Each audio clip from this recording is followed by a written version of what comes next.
Hey guys, it's Daily Reefer. So like I said, we ended up getting the new light. I will do an in-depth review on it and actually release a lighting schedule I've been working on. It's a custom lighting schedule, and I'll get into that soon. But that will be the next video. I'll do a whole custom video on just the light and a review on it compared to the old Fluval light. But as y'all can see, y'all can just go back and look at my old videos. I mean, that hammer has never, and I mean never, on the stock light been that open and just that fat. I can cut the flow real quick and even give y'all a top shot.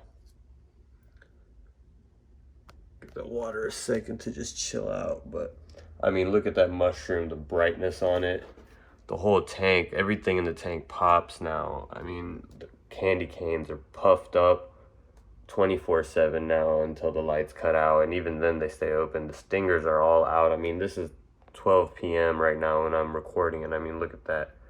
All the stingers are out. Zinnia have been hanging out. Got a little bit of new growth going on down here on this bottom one. I don't know if you can see the little nub that's growing. So the GSP survived. I just actually took them out today and glued them onto a separate rock so they didn't start taking over the whole main structure. I can just yank that little piece out and move it to the sand bed whenever I'm done wanting it up there or whatever. I can trim it, do whatever.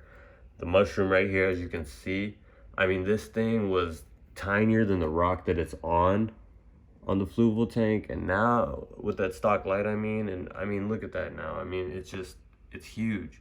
The lepta is starting to actually recover, and I'm starting to see some new growth, a little white around the edges. I think, at least, we'll see in a few months, or at least a few weeks, at least, I hope.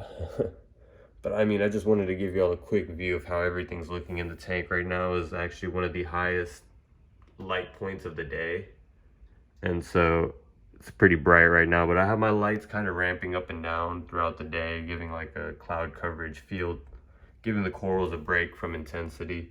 But I will get into that in depth later on the next video. And so I'll give you a little top view. I mean, y'all can just see everything just looking so beautiful and open right now. Look at that hammer.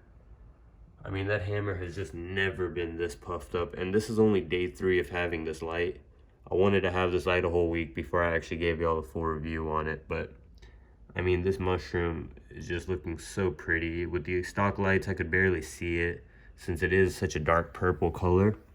But now throughout the day, you just see those blue speckles on it, and it looks so beautiful. And I mean, now that I have it on an actual cycle, stability is key, like everybody says. And now the light has an automatic timer built in on the Wi-Fi controller. Like, you can download an app and control everything through there, and the lights cut on by themselves. And I mean, 3 days in, and the corals are just adapted to it so quick. They already know around 2 a.m. when the lights cut off, they're already closing up for the night. And I've looked already right at 8 a.m. before my lights cut back on. Around 7:50, they start opening up, getting ready for some sunlight. And it's just beautiful. But next video will be the light.